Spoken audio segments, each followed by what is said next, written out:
Yo, what's going on, guys? Got another episode of Chill Line here, and I'm really excited about this week. Not only is it the start of June, summer is finally here, but fucking COVID restrictions are finally starting to get lifted. Even though it's not fully there yet, things pretty much are starting to feel like they're getting back to normal, which is nice. So, with that being said, I went to the movie theater this weekend. And that was quite the experience. I went to the theater not too long ago, back when everything was a little bit more restricted. I know the last movie I saw was probably like Tenet, or it might have been another film that I saw in the theater as well. But regardless, pretty much had the theater to myself. It was just me and my girl, barely anybody there. This time around, it was a lot different. We pretty much almost had a packed house. Everyone was excited to see this movie. It was supposed to come out last year, but it got delayed with COVID and stuff like that. And I guess with things feeling back to normal, you kind of forgot how naturally annoying as fuck people could be in the theater. I'm trying to watch the movie. You got people with their kids. You hear the little footsteps like they're running up and down the aisle. I know there's one family, like, I guess because, not the whole theater wasn't filled up, and, you're supposed to have your seats assigned when you buy the tickets, but this one family had to have changed their seats like 2 or 3 times, and I'm just like, little things like that distract the fuck out of me. I'm like, just stop it. So that's the one downside to like everything going back to normal, but nonetheless, it's mainly positive. And it was just a great experience regardless, because a movie like A Quiet Place Part 2, which is the movie I'm talking about today, is definitely a movie you need to see in the movie theaters. So let's circle back to the first film really quick. It came out in 2018, and it has a pretty simple plot. It's following this family in like this post-apocalyptic like America, upstate New York. And there's like these mysterious creatures that have like just ultra sensitive hearing. So like the littlest sounds, whether it's loud footsteps or like glass breaking or anything, sets these like creatures off where they just are in full hunt mode because they're blind. I'm pretty sure they're blind. So once they hear it, they're just like, they just go crazy. So the whole movie is pretty much, you gotta be as quiet as possible, and it's for your survival. So it was, I know, starring Emily Blunt and John, what's his name? John Krasinski, who most of you guys know as Jim from The Office. And John actually also directed both movies as well. So the first film was a pretty good success, and there was a lot of excitement and anticipation for the second film. So both have like a start time of around like hour 30 minutes. I know part 2 is around 1:37, so just a couple minutes longer, but pretty much the same run times. And my thoughts on part 2. So my verdict, I'm gonna give it a 7.5 out of 10, which is a good grade on my scale. And I really enjoyed the film. It pretty much follows the first film like like literally right after. The only thing is the opening sequence does take place on the very first day the whole thing started, which that was a really big plus for me. I thought like, you kind of get a glimpse of the town and just the family dynamic. And just like how things were just so normal before these creatures pretty much came out of nowhere. It was a pretty intense scene. Just everyone going crazy, running around. And I think it was just a really strong way to open the film. So that was definitely a plus for me. Right after that day one scene, then it circles back to like literally the bridge from the first to the second film, which follows them on the farm after the events that took place in the first one, where John Krasinski dies protecting his family and stuff. So it's literally just Emily Blunt and the children that are left. And they pretty much have to just venture out and into the unknown, into like the surrounding towns, and try to find any help they could get, resources they could get, while these monsters are still out there. So, second film definitely started out nicely, and it definitely did a good job bridging itself from the first film. My one complaint about the whole bridge from the first to the second film, which was kind of like a hole for me, like a hole in the plot. Cause I remember when the first film ended, and you had that dramatic Emily Blunt scene where she's with the shotgun and she's like, it's like super dramatic and cliche or whatever. But I remember like seeing the like, cause they had cameras like around the farm and stuff like that. I remember there being multiple creatures running at them. So when she goes to, she's about to just get down and start killing them now that they figured out how to kill the creatures with the whole, the sound from the hearing aid that drives these creatures crazy. There was a real like plot hole where with the second film you didn't get any of that. The creatures kind of just disappeared. It really kind of hence that one creature that they killed, but the rest of the creatures that were running at them just must have disappeared into thin air because they weren't anywhere in sight. Like nobody's in sight. Um, and I guess what it shows Emily Blunt gathering some things for the kids to all leave the farm and to go on this journey. They just all seem super calm and just like focused. So that was the only like plot hole that I saw with the bridge from the first to the second film. So that was just like a big question mark for me. But let's see. What else did I really like about the film? Yeah, solid opening. Oh yeah, one thing I can say, I gotta shout them out. Being that this was like a big deal about theaters like opening back up fully, and this movie did pretty well in the box office. It did a little over 50 or 60 mil, I think, the opening weekend. And for me, that's pretty impressive because it's the biggest opening since like all the COVID stuff happened.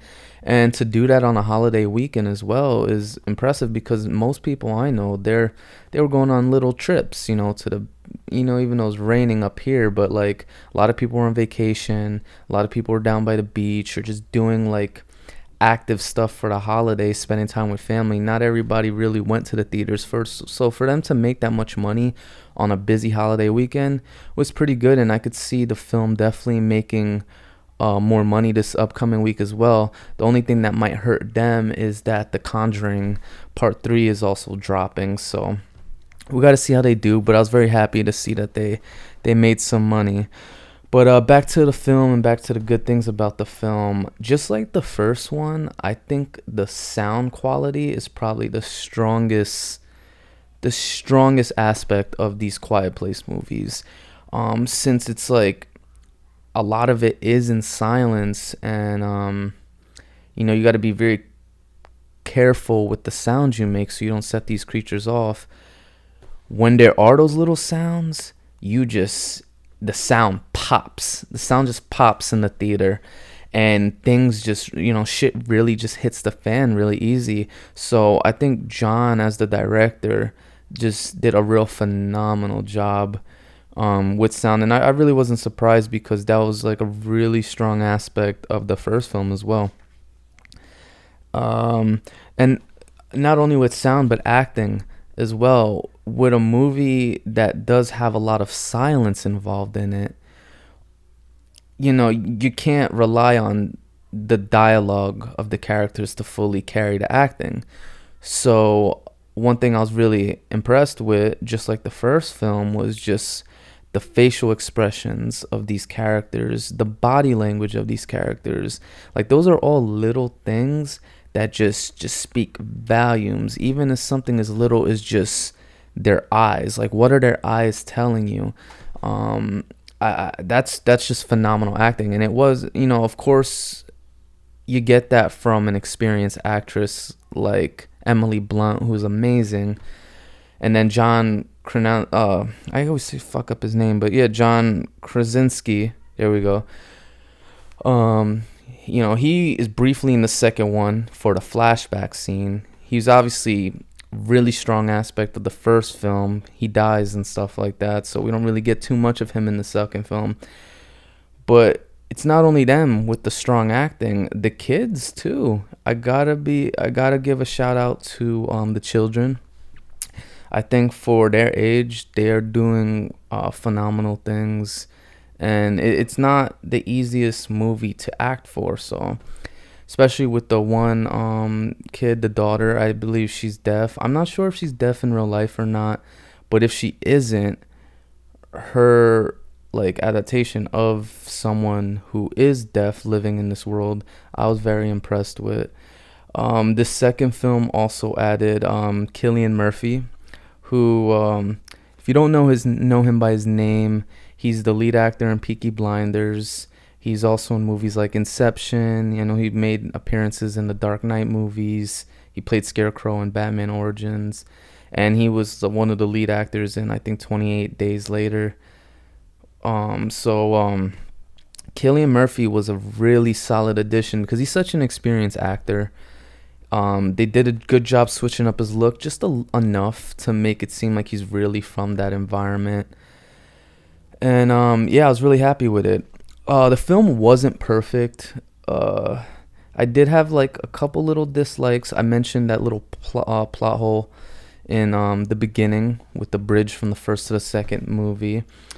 But I thought the movie felt short. I know an hour and a half is not, the shortest runtime. There are plenty of movies with that runtime, but I just felt like it was understandable with the first film because it was just new. But with the second film, I really feel like they could have given us an extra like 25 to 30 minutes of runtime just to even open up the world more, to have a couple more sequences, and to introduce a few more ideas. Another thing I didn't really dislike about it is I said dislike. Another thing that I didn't really like about it was I just felt like we didn't get enough Emily Blunt this time around.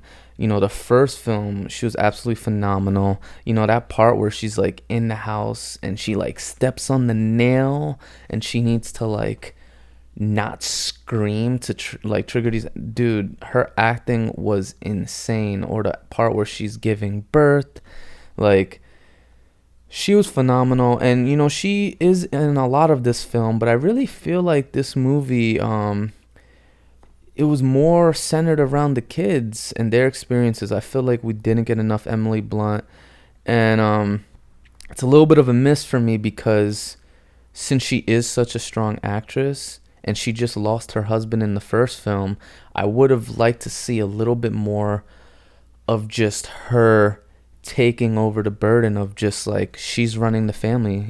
She's the mama lion with her little cubs in this fucking scary world. I wish we could have got a little bit more Emily Blunt. Another thing I didn't really like, I just felt like they could have revealed a little bit more about the origins of the creatures. Like with the opening, and I'm gonna get into spoilers towards the end of this video. The opening gives you little clues into where these things could have came from or how they started. And they open up the world a little bit more, but I just still feel like there's just so many unanswered questions. So it definitely tells me that they're going to make a third film, especially with the way they ended it, which I'll get into with the spoilers. But yeah, dislike for me, I wish we could have just got a little bit more, and that also falls into just the movie maybe having a little bit of a longer runtime. With a little bit of a longer runtime than an hour and a half, you could definitely throw in some more information to just inform the audience. But aside from that, like, it was a really, really strong movie. Giving it a 7.5.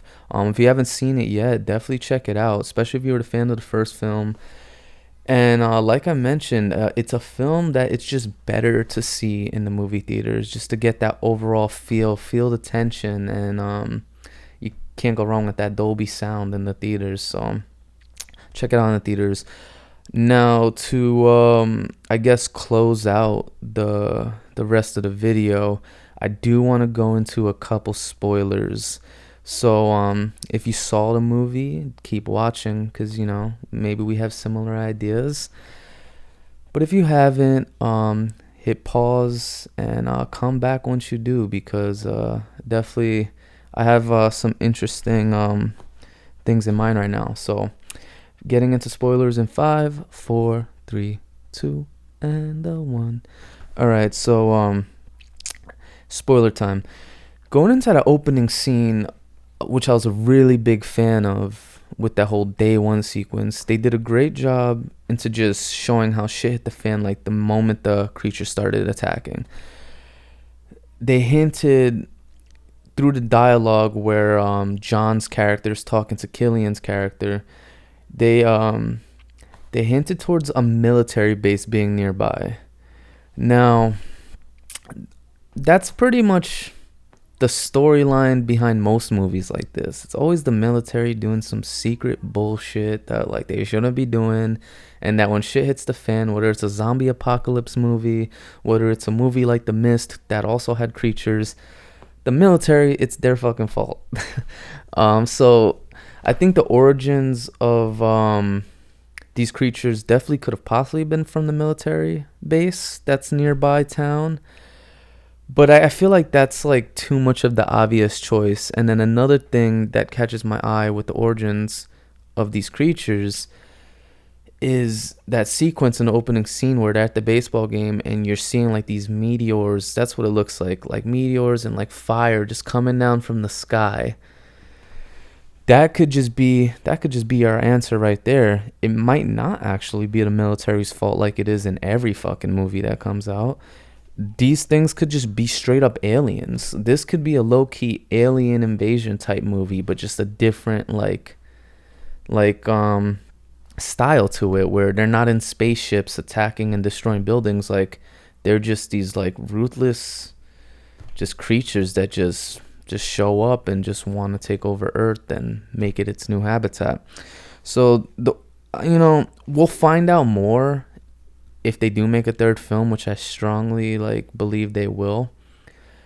But my idea right now that these things are possibly aliens. I think they could go in a direction with the military base, but I just think that's just way too obvious. It's just overdone. So let's see. Let's go into some other spoilers. One thing that was like a brief moment that I thought was cool is we kind of get an idea of just how these creatures have really changed society in terms of just how us as humans, react and acted. You get families and people like Emily Blunt's and Killian's characters where they're still very much like themselves, but we got a hint of like these village type country looking folks in this movie that for a brief moment, I believe it was Killian's character and the daughter, when they're trying to get on the boat, they get captured by these people for a brief moment, and they look like something out of that movie Wrong Turn, or like maybe something similar to like A Hills Have Eyes, just less like chemically looking, just more just like straight normal country village folks. I feel like we're gonna get more of these type of people in the third film. Are there more of them out there that just become like these savages? Who knows? I thought that was a really interesting addition. So that's a spoiler that I wanted to mention. In the first film, we learned because of the creatures having ultra sensitive hearing that the hearing aid really just screws them up, and that's like an example, but there could be other sounds out there that just set off their ears where everything opens up and you could get a really good shot at killing them. But we also learned that that's not their only weakness. Just like in that boat scene, when the creatures attack after everything hits the fan with the village people, we see the creatures, one gets bumped into the water and drowns. These things can't swim at all. Which is when the daughter, she discovered that there are people living on this island not too far by, and they pretty much confirmed it, that like, oh yeah, you found out they can't swim. So that was really cool. At least we got to learn that about the creatures. And I guess to close out just the spoiler stuff. I won't go into too many spoilers. I definitely think there's a third film coming, and with that, I have some ideas on what they could do. I have a feeling that they might stick around that like environment, like the woodsy areas and that just upstate New York vibe. But I'm really hoping that they kind of venture to more of an urban environment. I think that would be really cool. Not only because there would be a likelihood of more creatures and just wreaking havoc and just it being dangerous and stuff, but I think being in a more urban environment is really like just the key to like possibly saving the day with like killing off these creatures. And I say this because in A Quiet Place Part 2, a big part of the second half was about Killian's character taking the daughter to that island because there was a radio station there. And it was in that radio station where they were playing Beyond the Sea, which was like the clue, like, hey, it's safe here because the creatures can't, make it to the island. So they want to get there to get to that radio station so then they could put her little hearing aid on the microphone and it could be, streamed amongst radio stations that could be used to killing off a lot of these creatures in the area. I thought that was a great plan. It was executed nicely. It was a nice look at like the hearing aid over the mic. That was like the closing shot right before the credits hit. There we go. That was your solution. But here's the problem with that. That was a small town radio station. It's going to only be put out to so many stations in the area. I think a really cool like thing that they could do if they possibly want to venture out to more of an urban area. This takes place in upstate New York. They go on like a journey to try to make it to New York City. Let's get into Manhattan, a post-apocalyptic Manhattan with these creatures. It could be a similar vibe and setting to like I Am Legend. And I think this is a big part because New York City has some of the biggest radio stations in the world that can not only be streamed to the tri-state area, but I'm pretty sure they'll have offices with like Sirius XM or iHeartRadio, which they could stream, stuff nationwide. So wouldn't you want to like venture out to a bigger radio station with your hearing aid to get that signal out to kill these creatures on more of a mass scale? I have no idea what they're going to do with the third film. They probably have everything written and figured out already. But if I was to be directing or like, leading what's going to happen next, I think that would be really cool. So that's just my general idea for what could happen in the third film. So yeah, A Quiet Place 2 was a really dope movie. Very similar to the first one, and I enjoyed it. So let's hopefully part 3 comes out. Got maybe a minute or two left. I just want to let you guys know that this past week I just finished watching a lot of stuff. So definitely gonna dive into a couple shows. I'm gonna try to get these episodes out as soon as possible. And then with The Conjuring being released this weekend, I'm probably not going to see it this weekend. I'm probably going to see it more early next week. But I definitely want to talk about The Conjuring just because I was a fan of the first 2 films. Even though the side movies are complete ass. The side movies suck. But the main Conjuring movies are good. So, the third film's coming out this weekend. I think it's going to kill it in the box office. I think it's going to be good. But I have like this pit in my stomach that it really might not live up to the hype of the first 2. I'm going with open mind. I hope it's good. So I'll be talking about The Conjuring sometime next week. I got a couple other shows, like I said, I'm going to be talking about show Mayor of Easttown, just finished on HBO this past week. Mr. In Between, which is an FX show that I briefly mentioned in my Snowfall episode. That the new season of that just kicked off, and that's a show that I definitely want to shout out. Not a lot of people really know about it, so I'm trying to put you guys on. And there's a couple other stuff that I want to mention as well. So a lot more episodes coming out. I'm gonna try to really get into rapid fire mode, try to release a couple episodes a week rather than just one a week.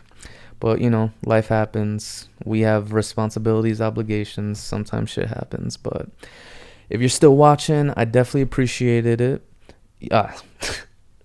What is wrong with me getting tongue-tied today? But if you're still watching, I definitely appreciate you. I'm trying to get my viewership up. Shoot me a comment, a message, or whatever if you saw the film, if you have any cool ideas. And if you guys, like always, if you guys have any recommendations for me to check out or possibly talk about, throw that in there too. And yeah, we'll figure everything out. But yeah, I gotta do some running around, so I'm gonna catch you guys later. Thank you for watching.